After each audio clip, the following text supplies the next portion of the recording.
and become a surrogate. But the one thing they want me to buy the most is erectile dysfunction medication. And that was the one thing that got me.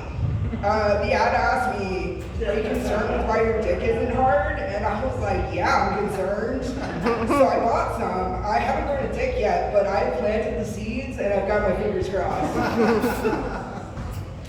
Speaking of gender-affirming care, something I've noticed is that no one needs gender-affirming care as much as cis dudes. I need gender-affirming care, and there's nothing wrong with gender-affirming things, but I don't need them as much as most men. There's some seriously insecure men out there, let me tell you. All of the hygiene products for men are like 17-in-1 body wash. They all have to be named shit like Grenade Shark Attack, Ice Gun, Freedom Eagle Touchdown.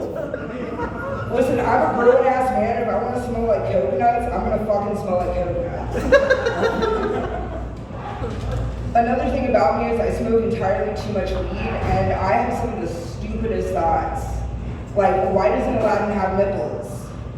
People like to hug trees, but what if cacti really want to hug too and they feel left out? If robots have sex, do they think they make the AOL noise when they come? What if we did a Muppet remake of Silence of the Lambs where everyone is a Muppet except Jodie Foster? The time that takes the cake, though, is when I thought if I smoked enough weed while I watched telenovelas, my brain would be relaxed enough to pick up Spanish. And with the help of some really great shit I thought I had, I turned to the girl I was seeing and said, I can understand what they're saying. And I turned the subtitles off, and I sat there taking it all in, and I realized I was higher than a fucking giraffe's pussy. I had just been reading the subtitles the whole damn time. I had no idea what was going on. I didn't want to say anything because I didn't want her to know I was an idiot until at least the 5th date. And she was like, whoa, that actually worked, because the only one dumber in the situation was apparently her. And I was like, yeah, totally, and I committed to that lie, because I am in fact an idiot. So later that night, we went to a Mexican restaurant. She mentioned to the waitress I could speak Spanish, and I was like, fuck. And I was like, I've seen Dora the Explorer, I know some basic phrases, I got this shit. It served out fine. She was like, ¿cómo está? I was like, está bien. And then she was like, "Sticker man." I was like, "Vámonos. I got this." Then we get to the table, the waitress tells us specials, we order, she brings out the food, and I'm thinking to myself, I'm totally gonna pull this off, I'm gonna get laid, I'm gonna do this.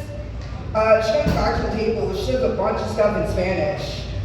And I was like, fuck, because she's staring at me, and I realized she wanted me to respond. So I only know 3 more words at this point. But I am committed to this lie, and I say, Sario Azul Baño, which isn't a phrase, it means blue pig bathroom. She looks at me confused and says, "Kay?" It's in this moment I realize I'm about to go down. I might as well make it funny. So I just started combining the lyrics from Despacito and Gasolina in the most unholy abomination I have ever concocted. If you're wondering what that sounds like, it sounds like Despacito, Gasolina. I actually did the dance with it. So she just stared at me confused. And she laughed and said, "You don't speak Spanish, do you?" And I was like, "No, ma'am, I do not." And if you're wondering, I never saw that girl again. Okay, sorry. No, you're good. I don't actually have any more material.